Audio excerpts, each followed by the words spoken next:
नमस्कार। कार्यक्रम कानुनी पहलमा स्वागत छ। म अधिवक्ता अनिता नेउपाने थपलिया।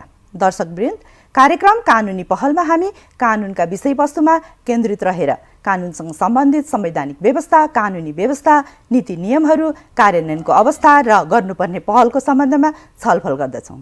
आज यसै क्रममा हामी सूचनाको हक र गोपनीयता सम्बन्धी हकको सम्बन्धमा छलफल गर्न गइरहेका छौँ र आज स्टुडियोमा हामीसँग हुनुहुन्छ अधिवक्ता टङ्क अर्याल।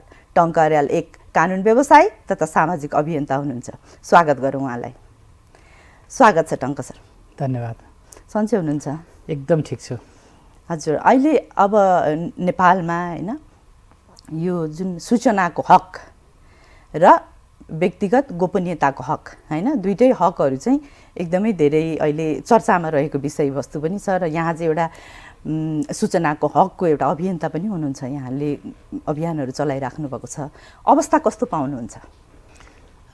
यस्तो सूचनाको हकको कुराकानी गर्दा अब अहिले माध्यमहरू छ नि, इलेक्ट्रोनिक माध्यमहरू, सोसियल मिडिया, रेडियो, पत्रपत्रिका, धेरै माध्यम मार्फत सूचनाको फ्लो चाहिँ व्यापक भइरहेछ। जब त्यहाँ सूचना धेरै प्रवाह हुन्छ, सँगसँगै कहिलेकाहीँ गलत सूचनाहरू पनि प्रवाह भइरहेका छन्, भइरहन सक्ने सम्भावना पनि हुँदो रहेछ।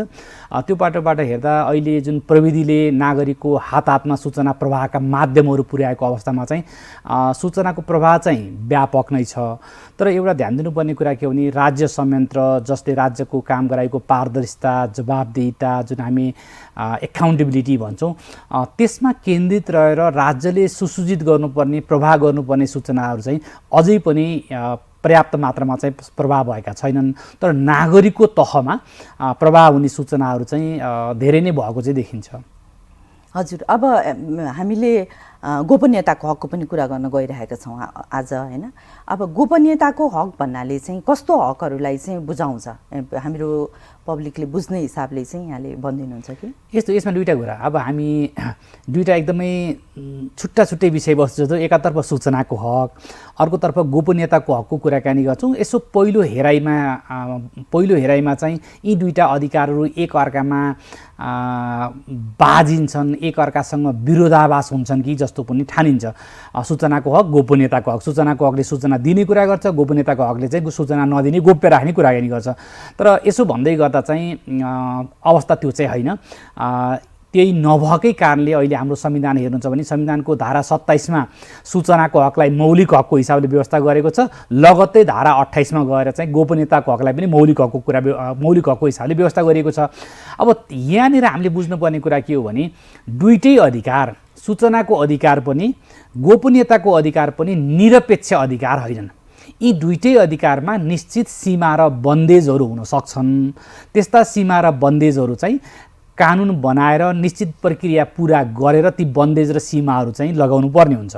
तपाईँको प्रश्न गोपनीयताको अधिकारको कुराकानी गर्ने हो भने अहिले चाहिँ व्यक्ति छ नि, व्यक्तिले आफूसँग सम्बन्धित जानकारीलाई, तथ्याङ्कलाई, सूचनालाई म चाहिँ त्यो ममै सीमित राख्छु है, अर्को पार्टी, अर्को पक्ष, अर्को व्यक्तिमा त्यो चाहिँ प्रवाह नहोस् भनेर चाहने इच्छा र त्यसको संरक्षण गोपनीयताको हक हो।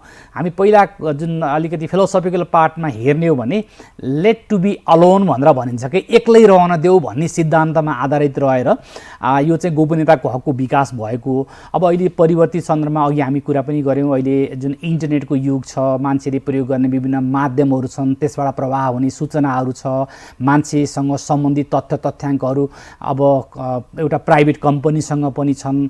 पहिला गोपनीयताको हकको कुराकानी गर्दा राज्यले नागरिकको गोपनीयता हनन गर्नु हुँदैन, खानतलासीको कुरा होस्, त्यसपछि पत्राचार खोल्ने कुरा होस् आदि कुराकानी गरिन्थ्यो भने अब गोपनीयताको हकको कुराकानी गर्दा म एज अ इन्डिभिजुअल युजर धेरै प्राइभेट कम्पनीसँग पनि मेरो तथ्याङ्क मैले सेयर गरेको छु, त्यसको संरक्षणको कुराकानी पनि सँगसँगै आउँछ। तसर्थ व्यक्तिले उसले नचाहेको तथ्याङ्क, सूचना कुनै पनि व्यक्ति, राज्य वा कुनै पनि प्राइभेट कम्पनीले अनाधिकृत रूपमा त्यसमा पहुँच राख्ने, त्यसको प्रयोग अथवा दुरुपयोग गर्न नहुने कुरालाई चाहिँ गोपनीयताको अधिकारले चाहिँ प्रत्याभूत गर्छ। जुन सूचनाको हक र गोपनीयताको हक दुईटा एकदमै भिन्न हक, तर हेर्दाखेरि चाहिँ एकअर्कामा बाजिएका हुन् कि भन्ने कुरा यहाँले जुन भन्नुभयो हैन, यो भनिराख्दाखेरि एक्ज्याक्टली अब सूचनाको हकले चाहिँ एक्ज्याक्टली के कुरालाई चाहिँ बुझाउँछ? सूचनाको हकले भन्ने कुरा पनि अलिकति भनिदिनु भयो भने चाहिँ त्यो बिचको चाहिँ विभिन्नता के रहेछ भनेर चाहिँ हाम्रो दर्शकहरूलाई पनि सहज हुन्थ्यो। ओके, अब सूचनाको हकको विषयवस्तुलाई हेर्दा दुई तरिकाले हेर्न सकिन्छ। एउटा भनेको सूचनाको हक व्यक्तिको नागरिकको अभिव्यक्ति स्वतन्त्रतासँग सम्बन्धित छ। जस्तो मैले केही बोल्नको लागि, मेरो केही विचार निर्माण गर्नको लागि मलाई सूचना चाहिन्छ। तपाईँलाई 5 दिनसम्म कुनै पनि सूचनाबाट चाहिँ विमुख राखेर त्यो 5 दिनको भएको गतिविधिको बारेमा तपाईँको धारणा बताउनुहोस् भन्यो भने तपाईँ सक्नुहुन्न। तसर्थ विकासक्रम हेर्ने हो भने सूचनाको हक अभिव्यक्ति स्वतन्त्रता, मान्छेको विचार अभिव्यक्त बनाउने र अभिव्यक्त गर्ने स्वतन्त्रताको चाहिँ एउटा आधार स्तम्भ मानिन्छ। तर अहिले ग्रेजुअली सूचनाको हक कसरी विकास भयो भने राज्य संयन्त्र पारदर्शी हुनुपर्छ। राज्य संयन्त्र भनेको नागरिकले तिरेको ट्याक्सबाट सञ्चालन हुने निकाय हुन्। तसर्थ राज्यले आफूले गर्ने काम कारबाही, आफूले गर्ने खर्च, आफूले निर्माण गर्ने योजना सम्पूर्ण राज्य संयन्त्रबाट हुने गतिविधिहरू नागरिकको पहुँचमा पुग्नुपर्छ है भन्ने मान्यतामा चाहिँ अहिले सूचनाको हकको विकास भएको छ। यस हिसाबले हेर्दा पब्लिक जुन सार्वजनिक निकाय, पब्लिक एजेन्सी भन्छौँ, सार्वजनिक निकायमा रहेका कुनै पनि सूचनामा नागरिकले पहुँच राख्न पाउने कुरा र त्यो सूचना मागेर प्राप्त गर्ने कुरालाई चाहिँ सूचनाको हकले प्रत्याभूत गरेको छ। तर यसो भन्दै गर्दा राज्य संयन्त्रसँग त तपाईँका मेरा व्यक्तिगत सूचना पनि छन्। मानव म चितवनको मान्छे हो, चितवन जिल्ला प्रशासन कार्यालयमा मेरो नागरिकतासँग सम्बन्धित सूचना पनि त्यहाँ छ। तसर्थ सूचनाको हक सम्बन्धी कानुनले के भन्छ भने सबै सूचनामा पहुँच हुन्छ नागरिकलाई राज्य संयन्त्रमा भएका, तर केही सूचनामा चाहिँ जसले व्यक्तिगत गोपनीयतामा असर गर्छ भने, जसले विभिन्न जात जाति सम्प्रदाय बिचको सुसम्बन्धमा खलल गर्छ भने, जसले अपराधको अनुसन्धान र तहकिकातमा असर गर्छ भने, जसले चाहिँ हाम्रो मानौँ न विभिन्न समुदायहरूको बिचमा चाहिँ एक किसिमको चाहिँ सद्भाव बिगार्ने किसिमको सूचना छ भने, त्यस्ता सूचना चाहिँ मनासिब कारण छ भने त्यस्ता सूचना चाहिँ गोप्य राख्न पनि सकिन्छ भनेर भन्छ। त्यस किसिमले सूचनाको हक भनेको तपाईसँग तपाईको व्यक्तिगत जानकारीहरू मैले तपाईसँग माग्ने कुरा चाहिँ सूचनाको हक होइन। जनरली बोलीचालीमा व्यवहारमा के भनिन्छ भने तेरो गोजीमा कति पैसा छ मलाई बता, मसँग सूचनाको हक छ भन्ने किसिमले पनि लाइट नोटमा चाहिँ कुराकानी गरेको पाइन्छ। त्यस्तो होइन कि सूचनाको हक भनेको सार्वजनिक निकायमा रहेको सूचना, तथ्याङ्क, जानकारीमा नागरिकको पहुँच हुने कुरालाई चाहिँ नेपालको सूचनाको हक सम्बन्धी कानुन 2064ले चाहिँ प्रत्याभूत गरेको छ। हजुर, एकदमै जायज कुरा उठाउनु भएको छ। अहिले गएर चाहिँ के भइरहेछ त भन्दाखेरि सूचनाको हकलाई चाहिँ इन्टरटेन गर्ने क्रममा चाहिँ मान्छेको गोपनीयताको अधिकार चाहिँ हनन भइरहेको अवस्थाहरू छ हैन। किन भन्दाखेरि कतिपय कुराहरू चाहिँ व्यक्तिगत प्रपर्टीहरूमा पनि इन्टर गर्ने, व्यक्तिगत सूचनाहरूलाई सार्वजनिक मिडियाहरूमा पनि हैन, अब सामाजिक सञ्जालहरूमा नै राखेर एउटा व्यक्तिको चरित्र हत्या गर्ने लगायतका कामहरू भइरहेका छन्।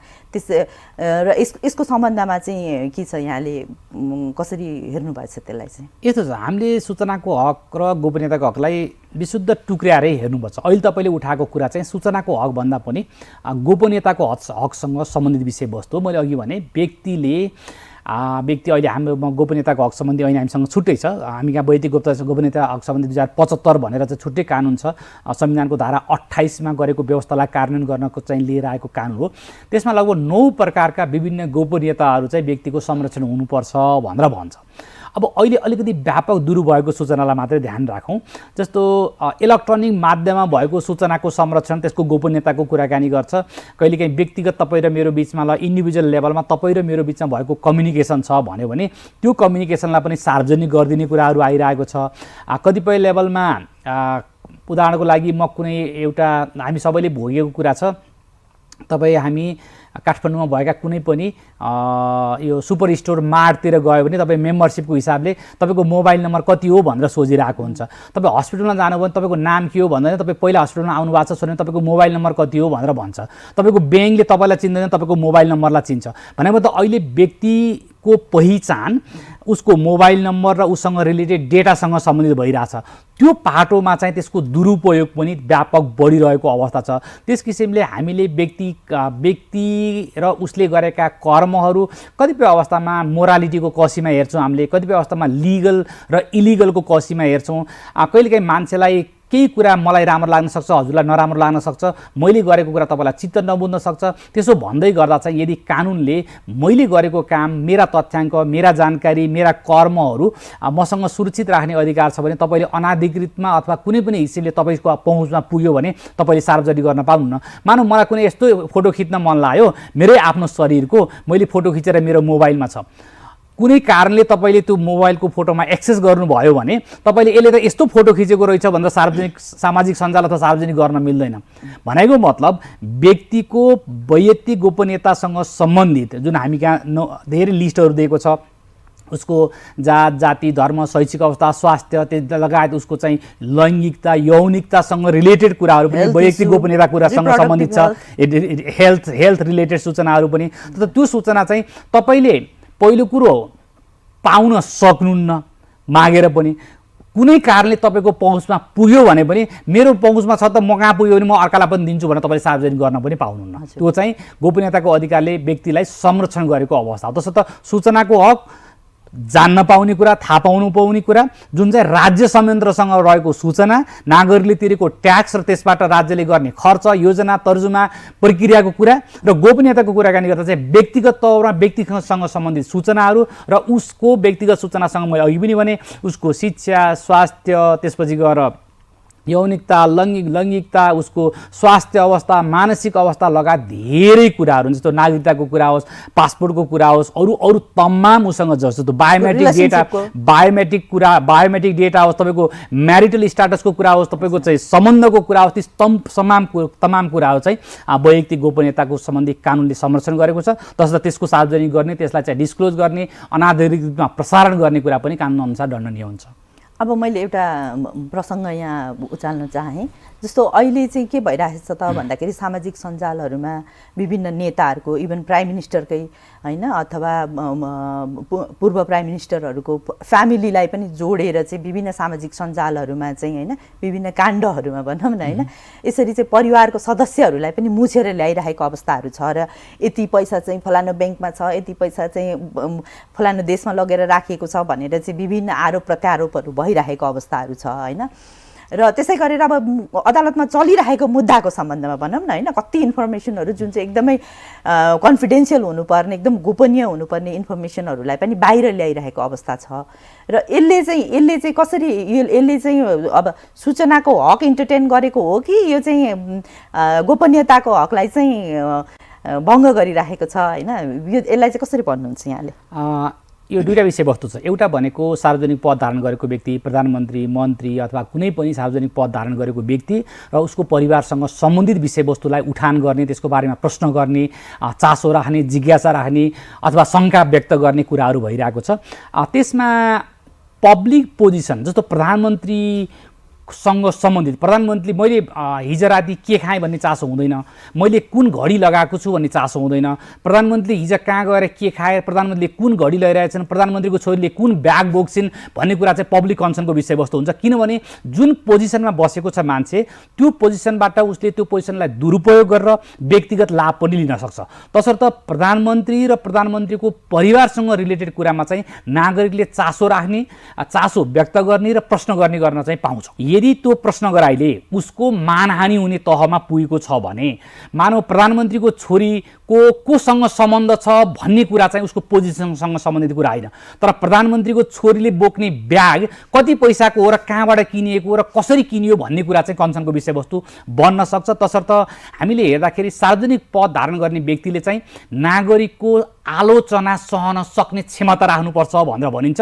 जुन एउटा सामान्य नागरिकको हकमा लागू हुँदैन। तसर्थ त्यो चाहिँ एउटा पाटो हो। जुन अर्को पाटो तपाईँले उठान गर्नुभएको छ, हामीले सूचना लिने कुराहरू अथवा चाहिँ सूचना दिने कुराहरूको सन्दर्भमा मिडियाबाट सूचना प्रवाह गर्ने कुराहरूमा चाहिँ हामीले मुछेर जोडिएर आउने कुरालाई हेर्दा कतिपय अवस्थामा मिडियाको सन्दर्भमा हेर्दा चाहिँ पत्रकार आचार संहिता पनि छ। असम्बन्धित व्यक्तिलाई जबरजस्ती जोडिनु हुँदैन, उसलाई ड्र्याग गर्नु हुँदैन, अनावश्यक किसिमले मुच्नु हुँदैन भन्ने कुरा पनि सँगसँगै आउँछ। तर कतिपय लेभलमा चाहिँ, कतिपय अवस्थामा चाहिँ हामीले हेर्नुपर्ने कुरा के हो भने, गोपनीयताको अधिकारको कुराकानी गर्दै गर्दा, सूचनाको हकको कुराकानी गर्दै गर्दा चाहिँ पब्लिक इन्ट्रेस्ट ओभरराइड भन्छ के सार्वजनिक हितको सिद्धान्तलाई ध्यानमा राखिन्छ। यदि कुनै पनि सूचनाको हकको कुरा गर्दाखेरि पनि गोपनीयताको हकको कुरा गर्दाखेरि पनि सार्वजनिक हित र सार्वजनिक चासोलाई सम्बोधन गर्ने काम गर्ने हुनाले चाहिँ सार्वजनिक हितलाई चाहिँ यदि त्यसले प्रवर्धन गर्छ भने यो गोपनीयताको अधिकारको कुरा सूचनाको अधिकारको कुरामा पनि कतिपय लेभलमा चाहिँ कम्प्रोमाइज गर्नुपर्ने कुरा त्यसमा चाहिँ अलिकति सीमालाई फराकिलो गर्नुपर्ने कुरा चाहिँ आउँछ। एकदमै महत्त्वपूर्ण कुराहरू यहाँले उठाइराख्नु भएको छ। जुन सार्वजनिक पद धारण गरेको व्यक्तिहरूको हकमा चाहिँ होइन कतिपय सूचनाको हकहरू त्यहाँ धेरै लिमिटेसन्सहरू पनि हुन्छ होइन। र यो कुरा गरिराख्दाखेरि हाम्रो नेपालको कानुन अहिलेको चाहिँ कस्तो कस्तो खालको कानुनहरू छ र कार्यान्वयनको अवस्था कस्तो पाउनुहुन्छ यदि व्यक्तिको गोपनीयता सम्बन्धी हक हनन भयो भने अथवा सूचना सम्बन्धी हक हनन भयो भने र त्यो कार्यान्वयनको अवस्था कसरी भइरहेको छ भन्ने सम्बन्धमा अलिकति। ओके, पहिला म सूचनाको हकबाट सुरुवात गर्छु। सूचनाको हकको हननको कुराकानी गर्ने हो भने सार्वजनिक निकायले सूचना नदिएको कारणले मलाई केही हानि भयो भने त्यसको लागि त्यो सार्वजनिक निकायको सूचना अधिकारीलाई र सार्वजनिक निकायको कार्यालय प्रमुखलाई जिम्मेवार बनाउन सकिन्छ र त्यो सूचना नपाएको कारणले मलाई हानि भयो भने मैले मनासिब क्षतिपूर्ति दाबी गर्न सक्ने गरेको चाहिँ कानुनी व्यवस्था छ। मैले सम्झेसम्म सूचनाको हक सम्बन्धी ऐनको दफा 31 तिर जस्तो लाग्छ त्यो चाहिँ क्षतिपूर्तिको व्यवस्था चाहिँ कानुनमा गरिएको छ। अब गोपनीयताको हकको कुराकानी गर्ने हो भने अलि दायरा फराकिलो छ। हामी गोपनीयताको हकलाई अहिलेकै कानुनमा हेर्ने हो भने 3वटा छुट्टा-छुट्टै कानुनले व्यवस्था गरेको छ। मैले भने सूचनाको हक सम्बन्धी ऐनको दफा 3 मा पनि वैयक्तिक गोपनीयताहरू सार्वजनिक गर्न मिल्दैन भनेर भन्छ। हामीसँग वैयक्तिक गोपनीयता सम्बन्धी 2075 छुट्टै छ। त्यस्तै गरी हामीसँग यो फौजदारी संहिता छ नि अपराध संहिताले पनि गोपनीयताको अधिकार चाहिँ संरक्षण गर्ने गरी केही दफाको व्यवस्था गरेको छ। त्यस किसिमले हेर्दा नेपालमा गोपनीयता संरक्षणको लागि कानुन चाहिँ पर्याप्त छ। अब विडम्बना भनौँ नेपालमा कानुनहरू चाहिँ धेरै छन्, कार्यान्वयनको पाटोमा चाहिँ अलिकति कमजोरी चाहिँ देखिन्छ। फेरि कतिपय लेभलमा के हुन्छ भने जसलाई मर्का परेको छ त्यो मान्छे न्याय खोज्न गयो भने मलाई चाहिँ कसैले तपाईँलाई केही भन्यो, तपाईँको सूचना बाहिर लिएर आइदियो, मलाई के लाग्यो अनिताजीको गोपनीयता हनन भयो, मलाई लागेर भएन। त्यो गोपनीयता हनन भएको कुरा तपाईँलाई लाग्नु पर्यो, तपाईँ उपचार खोज्न जानु पर्यो। त्यसर्थ कतिपय लेभलमा चाहिँ व्यक्तिहरू त्यो न्याय खोज्नको लागि उपचार खोज्नको लागि नगएको अवस्था पनि हुन्छ, जसले गर्दा त्यो गोपनीयता हनन गर्ने मान्छेलाई इन्करेज गर्ने, अस्ति गरे केही भएन अब आज पनि गर्छु, एलाई गरे केही भएन अब बीलाई पनि गर्छु भन्ने किसिमले चाहिँ सार्वजनिक गर्ने परिपाटी पनि हुन्छ। तपाईँलाई म एउटा दृष्टान्त दिन चाहन्छु। अलिकति पहिला हामी कहाँ जुन सामाजिक सञ्जाल युट्युब छ, युट्युब मार्फत कन्टेन्ट बनाउने र डिसेमिनेट गर्ने केही व्यक्तिहरू कोट अनकोट युट्युब पत्रकार भनेर भन्छौँ। केही व्यक्तिले चाहिँ मान्छेको बेडसम्मै जाने, रेस्टुरेन्टमा 2 जना खाना खाइरहेछन् भने तपाईँहरूको सम्बन्ध के हो भनेर त्यही खोजी गर्ने लेभलको अलिकति बढी गोपनीयतालाई हाम्रो गोपनीयताको हक सम्बन्धी कानुनले संरक्षण गरेको कुरालाई चाहिँ अलिकति उल्लङ्घन गरेको अवस्था थियो। त्यसपछि त्यसमा उजुरीहरू पर्यो र केही केसहरू अथवा केही चाहिँ प्रक्रियाहरू अगाडि बढिसकेपछि अहिले चाहिँ त्यो अलिकति कम भएको जस्तो चाहिँ देखिन्छ। हामी यहाँ कानुन नभएको अवस्था होइन, कतिपय लेभलमा मैले यो गर्न हुन्छ कि हुन्न भन्ने किसिमले व्यक्तिलाई पनि थाहा छैन। मेरो यो अधिकार छ, उल्लङ्घन भयो, म उपचार खोज्न जानुपर्छ भनेर व्यक्तिलाई जानकारी पनि छैन। अब त्यो प्रक्रियामा छिर्ने व्यक्ति पनि झन्झटहरू धेरै छन्, न्याय पाउनलाई धेरै समय कुर्नुपर्ने हुन्छ, कहिले न्याय पाउने त्यो किन झन्झटमा पर्ने भन्ने किसिमको सोच पनि छ। तसर्थ कानुन छ, कानुनको पाटोमा कानुनको जानकारीको पाटो, त्यो प्रक्रियामा छिर्ने साहसको पाटो र त्यो समयलाई बिहेर गर्ने धैर्यताको पाटो चाहिँ सँगसँगै आउँदो रहेछ। हजुर, यसको प्रक्रिया चाहिँ कसरी अब कुनै व्यक्तिको होइन गोपनीयता सम्बन्धी हक हनन भयो जस्तो यहाँले भन्नुभयो, युट्युब त एउटा उदाहरण हो होइन। बेडमै गएर तपाईँहरूको सम्बन्ध के छ, तपाईँ किन यहाँ हुनुहुन्छ भनेर राखराख्ती पारेको हामीले दिनरात देखिराखेकै भिडियोहरू छ होइन। भन्दाखेरि अब त्यो व्यक्तिलाई मेरो हक हनन भयो, मैले चाहिँ उपचार पाउँछु, यसको उसमा चाहिँ कानुन छ भन्ने थाहा भइसकेपछि चाहिँ गर्नुपर्ने, उसले जानुपर्ने चाहिँ कहाँ जानुपर्छ र त्यो प्रक्रिया कस्तो हुन्छ र कस्तो खालको सजायको व्यवस्था गरेको छ कानुनमा। यस्तो जनरली जहाँ बेडरुममा गएर, जहाँ चाहिँ रेस्टुरेन्टमा गएर खोजी नीति गर्ने गरिएको हुन्छ नि, त्यहाँ जो मान्छेको चाहिँ गोपनीयता हनन भइरहेको छ त्यो व्यक्तिले पनि कतिपय लेभलमा सामाजिक किसिमले स्वीकार्य नहुने किसिमका कर्म गरेको, कतिपय अवस्थामा कानुनले नै गर्न नहुने भनेको कार्य गरिरहेको अवस्था हुन्छ। त्यो भएको कारणले बरु म कसरी यसबाट मुक्ति पाउने होला भन्नेतिर चाहिँ बढी सोच्ने, मैले यो त गल्ती गरेँ, त्यो गल्तीको त म सजाय पाउँछु, तर मेरो गोपनीयता हनन भएको सन्दर्भमा उपचार खोज्न जान्छु भन्ने किसिमको चेत र त्यो किसिमको साहस चाहिँ मान्छेमा देखिएको छैन। तसर्थ चाहिँ बरु रापसाप गर्नेतिर त्यसलाई सिद्ध्याउनेतर्फतिर लागौँ, यता यो न्याय खोज्नेतिर जाउँ भन्ने कुरा चाहिँ त्यति देखिँदैन। तर जेन्युनली कतिपय लेभलमा व्यक्तिको गोपनीयता हनन भयो। धेरै धेरै व्यक्तिहरू जो प्रोफेसनल वर्ल्डमा हुनुहुन्छ, व्यावसायिक जीवनमा हुनुहुन्छ, अननेसेसरी अनावश्यक तरिकाले गोपनीयता हनन गर्ने किसिमको कन्टेन्टहरू बाहिर गएको हामी देखिरहेका हुन्छौँ। अब यसलाई दुईवटा पाटोबाट हेर्न सकिन्छ। एउटा पाटो भनेको चाहिँ इमिडिएट रेस्पोन्स गर्ने सन्दर्भमा कुनै व्यक्ति कुनै नेटवर्क मार्फत, कुनै प्लेटफर्म मार्फत कुनै व्यक्तिले तपाईँको गोपनीयता हनन गरेको छ भने हामी पहिला चाहिँ पुलिसकोमा जाने र प्रहरीमा उजुरी गर्ने गर्छौँ। त्यो भयो भने त्यसलाई इमिडिएट करेक्सनको लागि चाहिँ उसले यस्तो गर, यस्तो नगर, हटा आदिको काम हुन्छ। तर न्यायको पाटो कुराकानी गर्ने भने कतिपय अवस्थामा चाहिँ यो के अरे सरकारवादी मुद्दा भएर चल्ने अवस्था हुन्छ। कतिपय लेभलमा चाहिँ तपाईले चाहिँ व्यक्तिगत लेभलमा उपचार खोज्न पर्ने हुन्छ। तपाईलाई कुनै पनि अवस्थामा कसैले तपाईको गोपनीयता हनन गरेको तपाईलाई लाग्यो र त्यसबाट तपाईलाई मर्का परेको ठान्नुहुन्छ भने कानुन अनुसार चाहिँ तपाईँ जिल्ला अदालतमा उजुरी गर्नुपर्ने हुन्छ र त्यो प्रक्रियामा गइसकेपछि तपाईले मलाई लाग्छ धेरै जसोमा चाहिँ वैयक्तिक गोपनीयता सम्बन्धी कानुन अन्तर्गत हेर्नुहुन्छ भने 3 वर्ष कैद र 30,000 जरिमाना चाहिँ धेरै जसो अपराधमा चाहिँ त्यो किसिमको कानुन सेट गरेको छ। अब यहाँ समस्या के छ भने म गोपनीयता हनन भयो, मेरो उद्देश्य मलाई फाइनेन्सियली त्यसले लस भयो, मानसिक हानि भयो, तसर्थ मलाई फाइनेन्सियल गेन हुनुभन्दा पनि जसले गलत गरेको छ उसलाई जेल सजाय हुन्छ। अब रिभेन्जको तरिकाले यसले गलत गरेको थियो, मैले उसलाई जेल पठाएँ भनेर खुसी हुने कुरा त होला, तर त्यसको सम्बोधन छ नि, त्यसले मलाई जुन लस भएको छ नि गोपनीयता हनन भएर, त्यसको रिकभरीको पाटोमा चाहिँ कानुनमा चाहिँ त्यति धेरै स्पष्ट व्यवस्था अथवा फाइनेन्सियल रिकभरीको पाटो आदि चाहिँ हामी कहाँ त्यति अभ्यास नभएको कारणले गर्दाखेरि मान्छे पनि फेरि यो प्रक्रियामा जान चाहिँ अप्ठ्यारो हुन्छ। मैले भने उपचारको लागि जाने भनेको चाहिँ कतिपय अवस्थामा चाहिँ इमिडिएट करेक्सनको लागि चाहिँ प्रहरीमा जाने कुरा हो र अर्को प्रक्रियामा कानुनी प्रक्रियामा छेदा जाने भनेको जिल्ला अदालतमै हो। हजुर, यसमा केही क्षतिपूर्तिको व्यवस्था पनि गरिएको छ? क्षतिपूर्तिको व्यवस्था पनि गरिएको छ। अब त्यहाँ जहिले पनि हामी कहाँ हुने भनेको बनासी माफीको क्षतिपूर्तिको कुरा गरिएको छ। कतिपय ठाउँमा चाहिँ अङ्क नै तोकेको अवस्था हुन्छ।